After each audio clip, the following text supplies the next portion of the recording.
اور آپ صلی اللہ علیہ وسلم نے عورت کے جو بیسک رائٹس ہیں کا بہت خیال کیا ہے. زمانے جاہلیت میں یہ دستور تھا، بیٹی کی جہاں پکڑ کے شادی کر دیا کرتے تھے، کوئی پوچھنے والا نہیں تھا.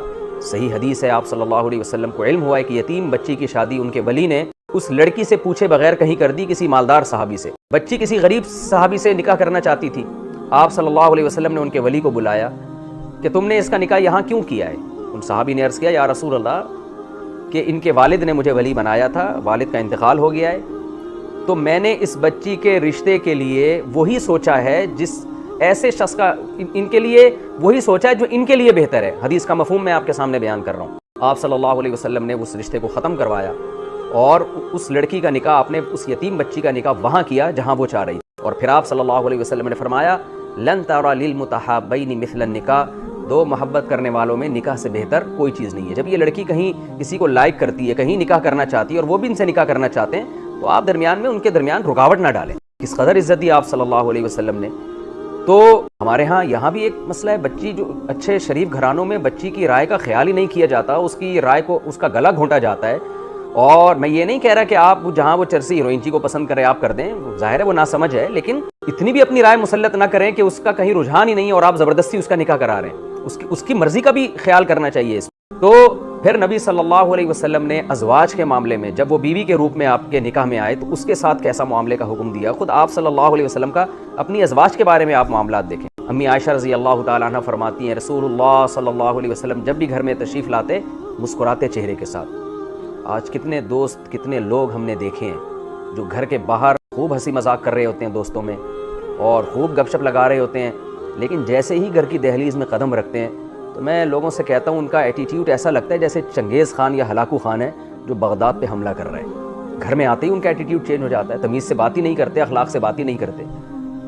پیغمبر صلی اللہ علیہ وسلم نے تو حجۃ الوداع کے موقع پہ فرمایا، استوصوا بالنساء خیرا، فرمایا میری عورتوں کے بارے میں وصیت کو قبول کرو. قرآن کیا کہہ رہا ہے، عاشروہن بالمعروف، ان کے ساتھ معاشرت کرو، ان کے ساتھ میل جل رکھو اچھے طریقے سے.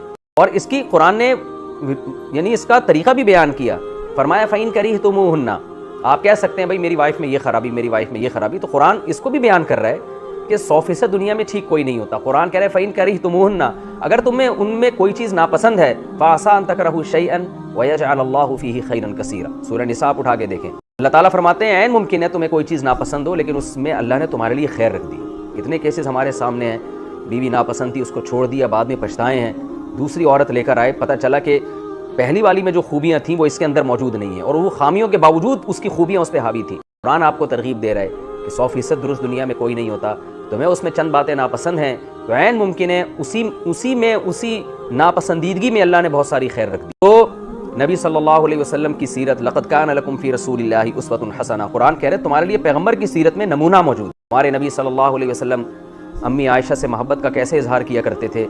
جہاں سے برتن میں آپ امی عائشہ رضی اللہ تعالیٰ عنہ منہ لگا کے پانی پیا کرتی تھیں، امی عائشہ خود اس حدیث کی راوی ہیں، بیان کرتی ہیں نبی اسی جگہ اپنے ہونٹ مبارک کو رکھ کے پانی پیا. کتنا عورت کا دل خوش ہو جاتا ہے اگر شوہر اس سے اس طرح سے محبت کا اظہار کرے. آپ صلی اللہ علیہ وسلم نے پہلی شادی ایک 40 سالہ بیوہ سے کی ہے جب آپ کی عمر 25 سال تھی، اور وہ بیوہ بھی 2 دفعہ ہو چکی تھی. 25 سال میں آپ ینگ ہیں، جوان ہیں، اور آپ کی زوجہ کی عمر 40 سال ہے اور 2 دفعہ بیوہ ہو چکی ہیں. عزت کتنی دی آپ صلی اللہ علیہ وسلم نے. جب کوئی اہم معاملہ ہوتا آپ اپنی زوجہ کے سامنے وہ معاملہ رکھتے، ان سے مشورہ لیتے. جب پہلی دفعہ آپ صلی اللہ علیہ وسلم پر وحی نازل ہوئی آپ گھبرا گئے، بے چین ہو گئے. سب سے پہلے اپنی پریشانی اپنی زوجہ کے ساتھ شیئر کیا آپ نے، ان کو بتایا کہ میرے ساتھ ایسا معاملہ ہوا، تو آپ مجھے مشورہ دیں کیا کرنا چاہیے مجھے. کتنی عزت دی، کتنا پروٹوکول دیا. باقی معاملات میں صلح حدیبیہ کے موقع پہ آپ صلی اللہ علیہ وسلم نے اپنی زوجہ سے مشورہ لیا کہ میں احرام سے نکل رہا ہوں لیکن لوگ احرام سے نکلنے کے لیے تیار نہیں ہیں، ان کو میں کہہ رہا ہوں. تو آپ کی زوجہ نے آپ کو مشورہ دیا کہ آپ لوگوں کو بتائیں نہیں، آپ سر منڈوا کے احرام سے نکل آئیں. جب لوگ یہ عمل دیکھیں گے تو خود احرام سے نکلنا شروع ہو جائیں گے. تو اسلام نے عورت کو ایک مقام دیا ہے، اس کو اس کا حق دیا ہے. نبی صلی اللہ علیہ وسلم نے فرمایا کہ جو خود کھاتے ہو وہ اپنی زوجہ کو کھلاؤ. تمام احادیث جو میں آپ کے سامنے بیان کر رہا ہوں سند کے لحاظ سے بالکل بے غبار ہیں. فرمایا آکلھا ما تاکل او کما قال صلی اللہ علیہ وسلم، اطعمھا ما تطعم، البسھا ما تلبس، اسے وہ پہناؤ جس معیار کا لباس آپ خود پہنتے ہو اسی معیار کا لباس اسے پہناؤ، جس معیار کا کھانا آپ کھاتے ہو اسی معیار کا کھانا آپ اس کو کھلاؤ. نبی صلی اللہ علیہ وسلم نے حضرت عائشہ رضی اللہ تعالی عنہ کے ساتھ دوڑ کا مقابلہ بھی کیا۔ صحیح حدیث ہے بخاری مسلم کی، امی عائشہ رضی اللہ تعالی عنہ بیان کرتی ہیں کہ جب میرا جسم ہلکا تھا، ایک غزوہ سے آپ صلی اللہ علیہ وسلم مجھے لے کے واپس آ رہے تھے، صحابہ کو آپ صلی اللہ علیہ وسلم نے آگے جانے کا حکم دیا، آپ اپنی زوجہ کے ساتھ پیچھے رہ گئے، آپ صلی اللہ علیہ وسلم نے مقابلہ کیا امی عائشہ کے ساتھ دوڑ میں۔ امی عائشہ فرماتی ہیں میں ہلکی پھلکی تھی، میں مقابلے میں آپ صلی اللہ علیہ وسلم سے آگے نکل گئی۔ کچھ ٹائم گزرا ہے، امی عائشہ رضی اللہ تعالی عنہ کا جسم مبارک بھاری ہو گیا۔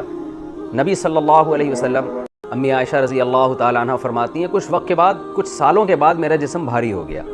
آپ صلی اللہ علیہ وسلم ایک سفر سے واپس آ رہے تھے تو آپ نے امی عائشہ سے فرمایا کہ آپ دوبارہ مقابلہ کرو۔